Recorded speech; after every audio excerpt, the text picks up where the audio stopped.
video is brought to you by Letsynthesize Academy, the #1 place for practice-oriented courses for serious music producers.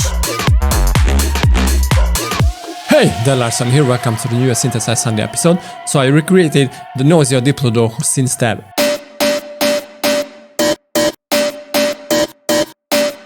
Before we jump into it, let me tell you that you can download this preset from my Patreon, and if you want to dig deeper into FM, I created a very nice FM8 masterclass on Letsynthesize Academy, also a Noisia style neuro drum bass start to finish masterclass, but right now, let's jump into it.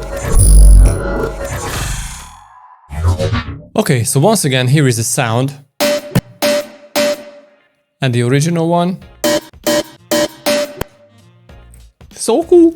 So the trick behind this sound is basically detuning the modulators, the oscillators in FM terminology.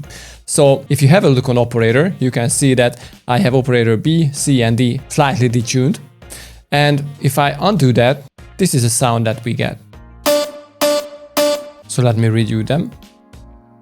And the FM algorithm, or in other words, the FM matrix, is quite simple because you use the linear FM matrix, where you use operator A that is modulated by B, and B is modulated by C, and C is modulated by D. And this setup creates a very rich in overtones sound, because basically operator B modulates A, but B is very rich because it is modulated by C and D. So all these FMs, all these FM modulators add together to create a very, very rich sound. So the first oscillator is a user waveform. Let me show you to what happens if I go back to sine.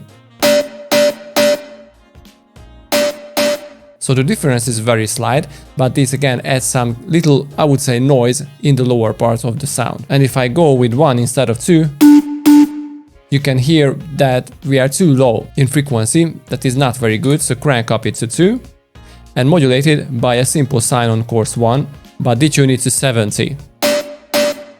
Then we need lots of higher overtones, to push the sound into a little noisier direction, especially on the top end.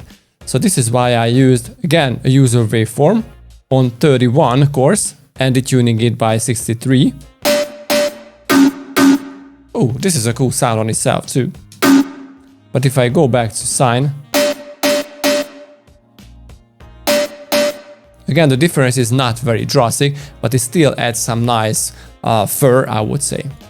And the last one is a simple sine on quite higher course and 93 fine. And I would say this is the most important part of the sound. Okay, this is not enough because I wanted to add some transients to the sound. This is why I use the pitch envelope. Again, the difference is very slight, but it definitely adds some nice click to the sound. And the filter that has this hard distortion, hard shaper, it definitely adds some quite cool distortion to the sound. And I also applied the high-pass filter at around 400 Hz with quite high resonance, because the original sound has that energy on the mid-low frequencies, sorry. Okay, so this is the operator preset, but we still need some EQing. Too noisy, so let's chop off the very highs. And I also wanted to tame this main frequency, I would say, that is at around 600 Hz. And a little boost at around mid-low frequencies. Alright, I needed a flanger to tame those mid-frequencies a little, I would say. And the reverb.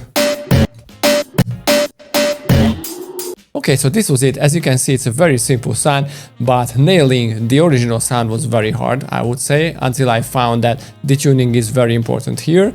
So go and experiment and create your own very cool synth tab. And if you want to dig deeper into FM, I created an FM8 course, an FM8 masterclass on Letsynthesize Academy. You can click here. Or if you are into neuro, you can find a very nice Noisia style neuro drum bass start to finish masterclass. Also, you can find this preset on my Patreon below, and see you guys next time. Peace!